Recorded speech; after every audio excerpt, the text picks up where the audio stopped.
It's Alan and Teresa. I thought we would stop in and just kind of share some things now that we've been on the road a little while. Wanted to share some challenges and struggles we've had in running a business from the road.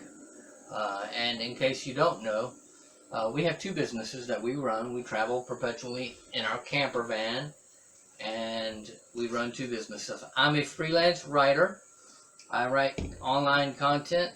I specialize in financial technology and service as a software as a service brands, and I write content, mostly online content, authority He does content. not speak. That's a good thing. I'm not an eloquent speaker, but anyways, I write professional content for tech companies. That's one business. I've been doing that for 15 years. And then the other business we launched last year, Crux Publications, is a Christian hybrid cooperative publisher.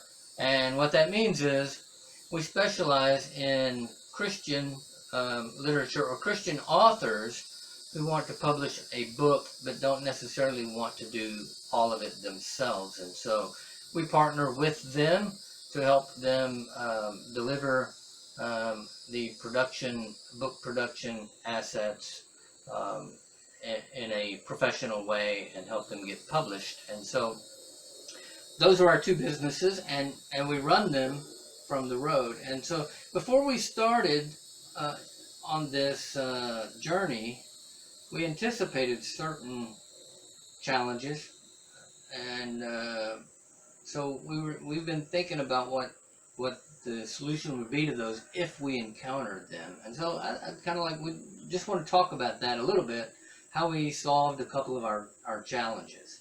We knew that power and connectivity were going to be the two big issues because we have to have internet connection. We run online businesses, and we have to be able to power our phones and our computers. So we knew that those two things were going to be the big thing. We anticipated the power issues. We have solar panels. We set up the 12-volt system with an inverter at the get-go with 200 watts of solar. Should have been enough, might have been enough if I had mounted it on the roof to start with. But I didn't want to always have to park the van in the sun, because then I have to cool the van. And yeah, so what I can't afford a battery bank big enough for an AC, so that means my fans have to work overtime. So we had two solar panels, 200 watts. 100 watts each, and we would travel with them in the van. And then when we got to our campsite or wherever we parked for the night, usually a campsite or a forest or WMA or something, we would pull them out and hook them up and then put them in the sun, and we could park in the shade and be in the shade while the solar panels were in the sun. Yeah, the solar panels can be 16 feet from the van. And that worked for a while. It partially worked because we never, on travel days, you're never going to get enough power.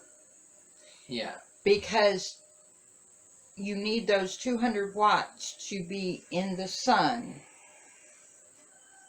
for the maximum amount of time. Yeah, so what we to found, recharge enough. what we found was if we drove 2 or 3 hours from one spot to the next and pulled out the solar panels, it wasn't enough every day to keep them at a full charge. And if it rained or we had cloudy weather, then they didn't charge as much, and that became an issue. Because our fridge, we have a 12-volt fridge on board, and our fridge has a safety feature. And that safety feature says if the battery power in the solar batteries gets too low, it'll shut off. Yeah, so we've had that happen a few times. We've only lost food from that once. We were able to salvage the food the other times because we mounted 2 additional solar panels on top of the roof. And since we've mounted the 2 on top of the roof, we've only run into that issue one time. And it was 2 days ago. But it has rained every day since the beginning of June. It has rained on us just about every day. Almost every single day for 2 months. And so the extra 2 solar panels, since they're hooked up on the roof, now we charge our batteries while we drive. We're charging all the time. We're always charging. And we have the extra 2 solar panels that we carry around on our rack, the baggage rack on the back of the van, cargo rack. There's a glare. And so we have the extra if we need them.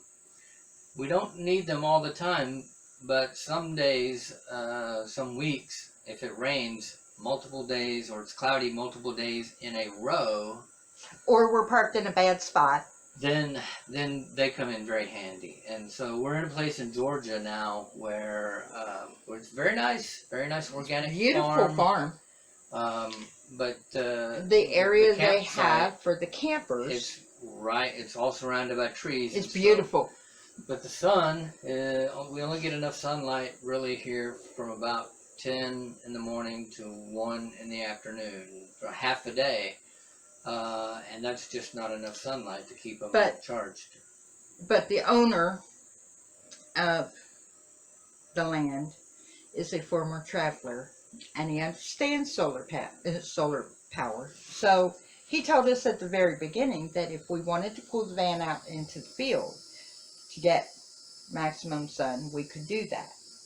And that might have worked today. We did. We pulled it out this morning. But and as we were, it stayed gray. As we were setting up our solar panels, he walks out and says, "Hey, what are you guys up to? What are you doing?" So we told him, and he offered to let us hook up to his outside power plug. And so we did that, and we've been charged all day, which is good because yesterday it rained all day. Off and on all day. Yeah, pretty much all afternoon. And the day before too. So it started around 11 o'clock. So we had almost zero sunlight yesterday, and the day before that it was maybe 2 or 3 hours of sunlight. So we were very low on our battery power, and then so this morning I pulled it around. We plugged it in, and even today it's rained off and on most of the day. And so being plugged in was a big help, and we just unplugged it about an hour ago, and it's almost fully charged. It's still charging now on solar, but yeah, the batteries are back to a safe level. And the other challenge we knew we would have would be connectivity. We have cell phones, and they provide a connection, and we knew going in that our hotspots had limits. Yeah. I did know that.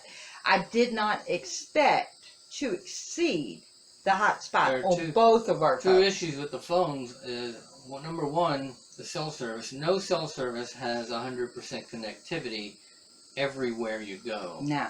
And so we knew that there were going to be spots where we would have no or low connectivity. And we've experienced those. And usually what we do is we go to a public space, a library or McDonald's parking lot, whatever, and tap into some public Wi-Fi. The other issue is our hotspots have limitation. We have a limitation on the hotspots on our phones, and that's been our primary connectivity. And so far that's worked for us pretty well up until last month when we used up the hotspot on both of our phones. Now, it's a given that we use the hotspot at times that we didn't need to use the hotspot, and that's part of why we used it up. Yeah. When we have access to public Wi-Fi, we should use it. Yeah, so we we kind of didn't use our resources the best way possible last month, and as a result, in the middle of the month, we lost We our used up. we used up our hotspot, mine first, and then hers, and so we had 2 weeks there where we had to rely entirely on public Wi-Fi, and we had to get creative with our work. We did a lot of working offline. We'd go to a public park, and I would write and edit and work on client work, and then whenever I needed to send a file to a client, or a finished article, or we wanted to check email, We banking, whatever we did, then we would go and find public Wi-Fi somewhere and hook in and do our work and do what we needed to do. We didn't linger. Unfortunately, in this time, because of the pandemic mainly, but also there are some businesses that don't just want you sitting there 2-3 hours a day working, Right. and so we're conscious that we don't stay too long in any one place, sucking up their resources and whatnot. So we have to be careful about that. We want to be good neighbors. Right. I mean, it's not that you don't, you have to be careful of it. It's that it's a respect issue. Yeah. Respect we want to respect their property, their assets. willingness to allow the public connection to start with. Yeah, right. And so we don't want to take unfair advantage of those resources. And so we're conscious of how much time we spend parked in a McDonald's parking lot, or In a convenience store Yeah. parking lot. or sitting at a table, taking up space that someone else could be sitting at. We don't mind. So we would time it if we needed to. We would time it for breakfast or lunch, so we could eat and then, patronize the business Right. while we're using the internet, and then get done as quickly as we can, and then move on. So that's been one thing, and then, but we solved that issue too. Right. this We got past the week, extra so- phone, so we have a phone on a different carrier. Right, So- a different carrier. That's important because every cell service has its It's dead geographic spots. limitations. It's dead spots, and so a different carrier. We hoping there's an overlap, and we've actually found that to be the case. Where we're at now, Our phones don't work. our phones are not working, so we would not have hotspots. They have intermittent data. Yeah, so intermittent data, and that's it. So we're glad for that third phone, that dedicated hotspot that we can use, which is unlimited, by the way. We can't use it up. And so it has connectivity. We're able to sit here. You can see the walls of this cabin. It's a screened-in kitchen. We could sleep here. It's got beds, but we don't. We use this we as like our van. we use this as our workspace and sleep in the van. We like our bed. And so it's nice to have this. We come in here. It shelters us from the rain. It's got screens. It keeps the bugs out. And there's enough room for both of us. We don't have to sit, one of us in the front seat of the van and the other That's one my living room. on the bed. And yeah, it's Teresa's living room. That's my living room. There's enough room here for both of us. We don't crowd each other out. And so it's nice. This is a very good work spot. And Other than the fact that it's Georgia in the summer, in July, it's hot, it's humid, and I'm old and fat. it is hot. It is hot and humid. We are in the southeast U.S. I'm from Texas, where it gets really hot, but it's usually a dry heat. It's not humid like it is here in Georgia. It gets just as hot here as it does in Texas, but it's way more humid. And then we've spent the last 15 years in Pennsylvania, where It gets hot and humid, but it's Can for a get. short time. it can get hot and can get humid, but it's not nearly for long as duration as it is here. And so there has been an adjustment Nah, on that end. I haven't adjusted to nothing. I'm still- hot. I'm sticky. We're still working on the solution for that. We don't know what the hack is for the weather, but we're We need to teach you to read the weather map. 70. I guess. 70. We need to figure out the flight of birds. So those are the two major challenges that we've encountered. We anticipated both of those before we started on this lifestyle, but we had the solutions in the back of our minds, ready to implement if we needed to. And of course, we found that we needed to, so we were able to respond to the challenges, overcome those challenges, and we think that we have solved both of our big issues related to the business. There are other challenges. Some of them might have business implications. Some of them far fewer business implications. But The supply of ice. yeah, ice. Yeah, our landlord was very gracious this morning when I asked him for a cup of ice. He gave me a big bucket of ice. Yeah, so he's been very gracious. Very, very happy to have found this campsite where we are. It's an organic farm that the guy is transitioning into a hip camp. I guess property, sort of like an Airbnb type deal. So he's trying to get more campers to come and rent his space, and he's just kind of getting started in that. So we'd like to encourage him to keep going, and we're going to do that by leaving him a great review on Hip Camp. Yeah. And It's an awesome farm. but this is hot. This is our challenge, and we'll be talking more about our challenges in the future and how we overcome them, and not just business challenges, but life on the road. And we'll talk about those a little bit more in the future. Hey, do us a favor in the comments section. Tell us more about what you'd like to see from us. Personal, business, travel, any particular type of travel video or scenario or story that you'd like to know. Let us know what it is. We hope you're enjoying the historic district videos, the historical towns, the architecture. We really like going to small towns with rich histories, and we've shared some of those with you. Let us know what you want to see more of. You want to see more of the small town stuff? You want to see more big city historic districts like Charleston and Savannah? Or is there something else you'd like to see? We really want to know what you're curious about in terms of what we can share with you. Just let us know. Put it down in the comments below.